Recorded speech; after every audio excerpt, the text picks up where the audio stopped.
ಇನ್ನು ಬಾಗಲಕೋಟೆಯಲ್ಲಿ ಕಾಂಗ್ರೆಸ್ ಪ್ರಚಾರಕ್ಕೆ ಕಾರ್ಯಕರ್ತರೇ ಇಲ್ವಾ? 200 ರೂಪಾಯಿ ದಿನಗೂಲಿ ಕೊಟ್ಟು ಜನರನ್ನು ಪ್ರಚಾರಕ್ಕೆ ಕರೆಸ್ತಿದೆ ಕಾಂಗ್ರೆಸ್.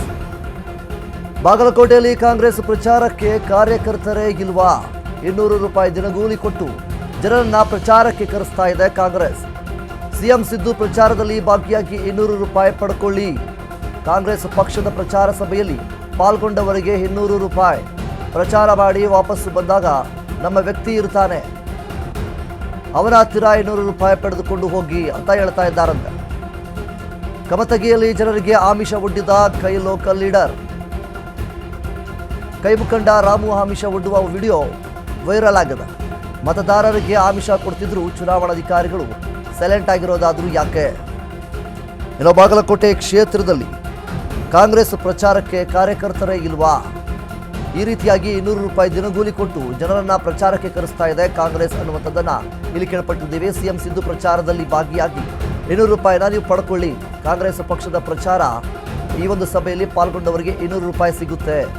ಪ್ರಚಾರ ಮಾಡಿ ವಾಪಸ್ ಬಂದಾಗ ಅಲ್ಲಿ ನಮ್ಮ ವ್ಯಕ್ತಿ ಇರ್ತಾರೆ, ಅವನು ಕೊಡ್ತಾನೆ, ಅವನ ಹತ್ತಿರ 200 ರೂಪಾಯಿ ಹೋಗಿ ಪಡೆದುಕೊಂಡು ಹೋಗಿ ಅನ್ನುವಂಥ ರೀತಿಯಲ್ಲಿ ಕಾಂಗ್ರೆಸ್ ಈ ಒಂದು ಬಾಗಲಕೋಟೆ ಕ್ಷೇತ್ರದಲ್ಲಿ ಕಾರ್ಯಕರ್ತರನ್ನ ದುಡ್ಡು ಕೊಟ್ಟು ಕರೆಸ್ತಾ ಇದೆ ಅನ್ನುವಂಥದ್ದು ಕೂಡ ಇಲ್ಲಿ ಕೇಳ್ಪಡ್ತಾ ಇದೆ. ಇನ್ನು ಬಾಗಲಕೋಟೆ ಬೈ ಎಲೆಕ್ಷನ್ ಸಾಕಷ್ಟು ರಂಗೇರಿದ ಈ ಒಂದು ಸಮಯದಲ್ಲಿ ಈ ರೀತಿಯಾಗಿ ಸಿಎಂ ಸಿದ್ದರಾಮಯ್ಯನವರು ಎಲ್ಲೆಲ್ಲಿ ಪ್ರಚಾರಕ್ಕೆ ಹೋಗ್ತಾರೆ, ಬಾಗಲಕೋಟೆ ಕ್ಷೇತ್ರದಲ್ಲಿ ಹಳ್ಳಿಗಳಿಗೆ ತಾಲೂಕುಗಳಿಗೆ ಎಲ್ಲ ಕಡೆ ಏನು ಪ್ರಚಾರಕ್ಕೆ ಹೋಗಿರ್ತಾರೆ, ಆ ಒಂದು ಸಂದರ್ಭದಲ್ಲಿ ಕಾರ್ಯಕರ್ತರನ್ನ ಹೆಚ್ಚಿನ ಸಂಖ್ಯೆಯಲ್ಲಿ ಕರೆಸೋದಕ್ಕೋಸ್ಕರ ಕಾರ್ಯಕರ್ತರಿಗೆ 200 ರೂಪಾಯಿ ಕೊಡುವುದಾಗಿ ಕಾಂಗ್ರೆಸ್ ಈ ಒಂದು ಕೆಲಸವನ್ನ ಮಾಡ್ತಾ ಇದೆ ಅನ್ನುವಂಥದ್ದು ಈಗ ಕೇಳ್ಪಟ್ಟಿದೆ. ಅಮೂಲ್ಯವಾದ ಮತವನ್ನ ನಮ್ಮ ಹಿರಿಯರ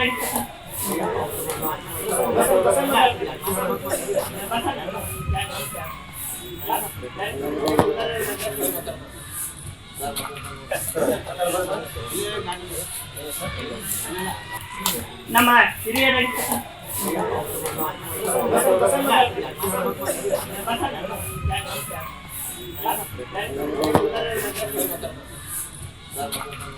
ಬಂದು ಹೇಳಬಿಡ್ತೀನಿ ಎಲ್ಲರಿಗೂ ಒಬ್ಬೊಬ್ಬರಿಗೆ ಲೀಡರ್ಗಳು ಇಲ್ಲ, ಪ್ರತಿಯೊಬ್ಬರು ಹೆಣ್ಮಕ್ಳು ಏನು ಬಂದಾರಲ್ಲ ಅವ್ರಿಗೆ 200 ರೂಪಾಯಿ ಕೊಡ್ರಿ ಅಂತ ಕೊಟ್ಟಿದ್ದಾರೆ. ವಾಪಸ್ ಇಲ್ಲಿ ಬಂದ ಮೇಲೆ ಅಲ್ಲಿ ಒಬ್ರು ಕುಂತಿರ್ತಾರೆ, ನೀವು ಹೆಸರು ಬರೆಸೋದು ನಿಮ್ಮ ರೊಕ್ಕ ನೀವು ತೊಗೊಂಡು ಹೋಗಿ ಒಟ್ಟ ಅಮೂಲ್ಯವಾದ ಮತವನ್ನು ಹಸ್ತಕ್ಕೆ ಹಾಕಿ ಜಯಬೇರಿಂದ ಆರಿಸ್ಕೊಡ್ರಿ ಅಂತೇಳಿ ಬಂದು ಹೇಳಬಿಡ್ತೀನಿ ಎಲ್ಲರಿಗೂ ಒಬ್ಬೊಬ್ಬರಿಗೆ ಲೀಡರ್ಗಳು ಇಲ್ಲ, ಪ್ರತಿಯೊಬ್ಬರು ಹೆಣ್ಮಕ್ಳು ಏನು ಬಂದಾರಲ್ಲ ಅವ್ರಿಗೆ 200 ರೂಪಾಯಿ ಕೊಡ್ರಿ ಅಂತ ಕೊಟ್ಟಿದ್ದಾರೆ.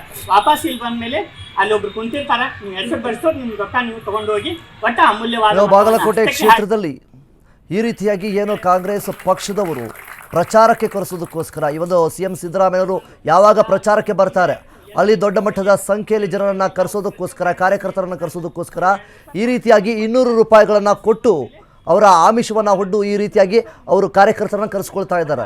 ನಮ್ಮ ಒಂದು ಪ್ರಜಾಪ್ರಭುತ್ವದಲ್ಲಿ ಈ ರೀತಿಯಾಗಿ ಏನು ಕಾಂಗ್ರೆಸ್ ಪಕ್ಷ ಮಾಡ್ತಾ ಇದೆ ಅಂದರೆ ರಾಜಕಾರಣ ಯಾಕೆ ಬೇಕು, ಈ ರೀತಿ ಪ್ರಚಾರ ಯಾಕೆ ಬೇಕು, ಎಲೆಕ್ಷನ್ ಯಾಕೆ ಬೇಕು? ಸೊ ಇಲ್ಲಿ ಮುಖ್ಯವಾಗಿ ನಾವು ಗಮನಿಸಬೇಕಾಗಿರುವಂಥದ್ದು ಏನಪ್ಪ ಅಂತಂದರೆ ನಮ್ಮ ಪಕ್ಷ ಆ ಥರ, ನಮ್ಮ ಪಕ್ಷ ಈ ಥರ ಅನ್ನುವಂತಹ ಬೊಗಳೆ ಮಾತುಗಳನ್ನು ಎಷ್ಟೋ ಜನ ಆಡ್ತಾರೆ. ಸೊ ಈಗಿರಬೇಕಾದ್ರೆ ಕಾಂಗ್ರೆಸ್ ಪಕ್ಷದಲ್ಲಿ ಈ ಒಂದು ವಿಡಿಯೋ ಈಗಾಗಲೇ ಸಾಮಾಜಿಕ ಜಾಲತಾಣದಲ್ಲಿ ತುಂಬಾ ವೈರಲ್ ಆಗ್ತಾ ಇದೆ.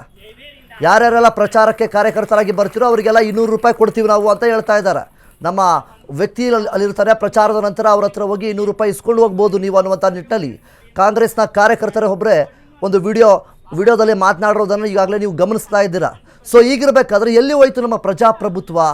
ಇವರಿಂದ ಕ್ಷೇತ್ರಗಳು ಅಭಿವೃದ್ಧಿ ಆಗುತ್ತಾ? ಇಂತಹ ಒಂದು ಸನ್ನಿವೇಶಗಳನ್ನು ನಾವು ನೋಡಿದಾಗ ಖಂಡಿತವಾಗ್ಲೂ ಕೂಡ ರಾಜಕಾರಣ ಅನ್ನುವಂಥದ್ದು ಇತ್ತೀಚಿನ ದಿನಗಳಲ್ಲಿ ಯಾವ ರೀತಿ ಆಗ್ತಾ ಇದೆ ಅಂತಂದರೆ ದುಡ್ಡು ಕೊಟ್ಟು ಜನರನ್ನು ಕೊಂಡುಕೊಳ್ತಾ ಇದ್ದಾರೆ. ಮತದಾನಗಳನ್ನು ದುಡ್ಡು ಕೊಟ್ಟು ಕೊಂಡುಕೊಳ್ಳುವಂತಹ ಹಂತದಲ್ಲಿ ಬಂದಿದೆ.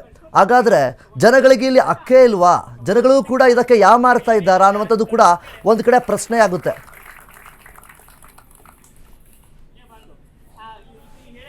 ಇನ್ನು ಮುಖ್ಯವಾಗಿ ಬಾಗಲಕೋಟೆ ಕ್ಷೇತ್ರದಲ್ಲಿ ನಡೆದಿರುವಂತಹ ಘಟನೆ ಇದು. ಈ ಒಂದು ವಿಡಿಯೋದಲ್ಲಿ ಕಾರ್ಯಕರ್ತ ಎಷ್ಟು ಸ್ಪಷ್ಟವಾಗಿ ಹೇಳ್ತಾನೆ ಕೇಳಿ. 200 ರೂಪಾಯಿ ಕೊಟ್ಟರೆ 200 ರೂಪಾಯಿ ನಾವು ನಿಮಗೆ ಕೊಡ್ತೀವಿ.